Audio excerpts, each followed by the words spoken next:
Gojo Satoru is unfair to JJK. हाँ, तुम लोगों ने सही सुना। अब मैं ऐसा क्यों कह रहा हूँ? अब कई सारे लोग बोलेंगे कि गोजो की वजह से ही तो पूरा शो चल रहा है।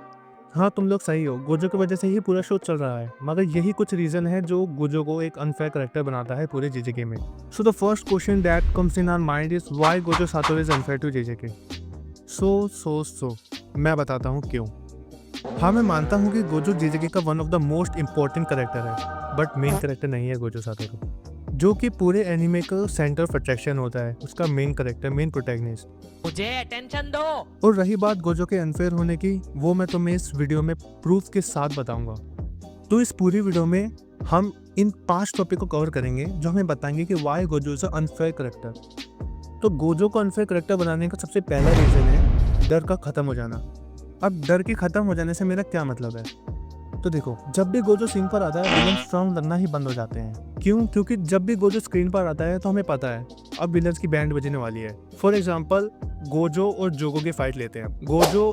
जोगो एक स्पेशल ग्रेड कर्स है और स्पेशल ग्रेड सबसे ज्यादा खतरनाक कर्स ग्रेड है, लेकिन गोजो उसको भाई सीरियसली भी नहीं लेता। वो फाइट के बीच में यूजी को लेक्चर देता है। तो यही प्रॉब्लम है भाई, गोजो इतना ज्यादा ओवर पावर बना रखा है ना उसमें। अब गोजो स्क्रीन पर आया तो विलन्स का डर ही खत्म।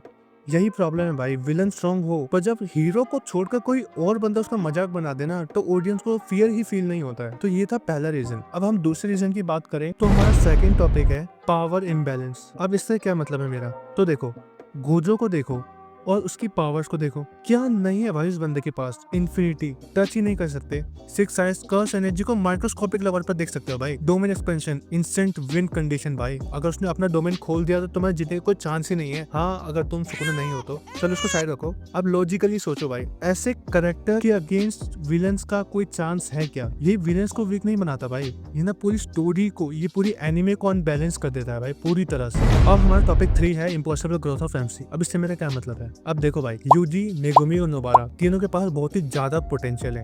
तीनों बहुत ज्यादा ग्रो कर सकते हैं, तीनों बहुत ही ज्यादा स्ट्रॉन्ग है। मगर जब भी कोई डेंजरस सिचुएशन आती है वहाँ पे गोजो आ जाता है और पूरी सिचुएशन को 1-2 हाथ पैर चला के हैंडल कर लेता है। अब 1-2 हाथ पैर चला के हैंडल करने से मेरा क्या मतलब है? अब देखो, एपिसोड 2 में जब सुकुना यूजी की शरीर पे कब्जा कर लेता है तो क्या होता है? वहाँ पे मेगुमी भी था, उसको रोकना चाहिए था भाई, मगर वहाँ पे गोजो बीच में आ जाता है।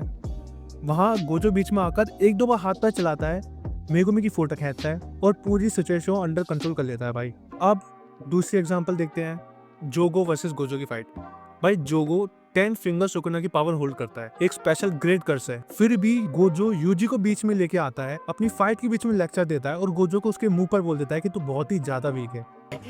अब तुम ही सोचो भाई, ऐसे कैसे होगा किसी मेन कैरेक्टर का पावर है? अब हमारा टॉपिक 4 है गोजो सील। अब शिबुया इंसिडेंट तो तुम्हें याद ही होगा, गोजो को प्रिजन रियल में सील कर देना। ये गोजो फैंस के लिए बहुत ही ज्यादा शॉकिंग मोमेंट था, मगर इस स्टोरी के लिए बहुत ही ज्यादा इंपॉर्टेंट मोमेंट था। अब मैं बताता हूँ क्यों।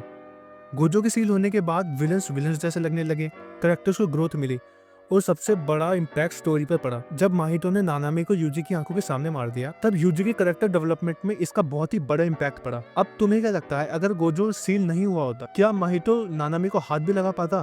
क्या गोजो नानामी को मरने देता ऐसे ही? तो गोजो के बिना स्टोरी डेंजरस लगी भाई, ये एक बहुत ही बड़ा इम्पैक्ट पड़ा था स्टोरी पर। तो हम अपने फाइनल टॉपिक की बात कर लेते हैं कि गोजो एक बैड करेक्टर नहीं है, वो एक ब्रिलियंटली रिटन करेक्टर है। पर एक रूल होता है स्टोरी टेलिंग में कि अगर हीरो हर प्रॉब्लम को सॉल्व कर दे तो वो प्रॉब्लम मीनिंगफुल ही नहीं लगती। तो गोजो का स्ट्रॉन्गेस्ट होना ही उसके स्टोरी के लिए अनफेयर होने का मेन रीजन है। अब तुम डिसाइड करो कि गोजो को सील करने का डिसीजन सही था या नहीं।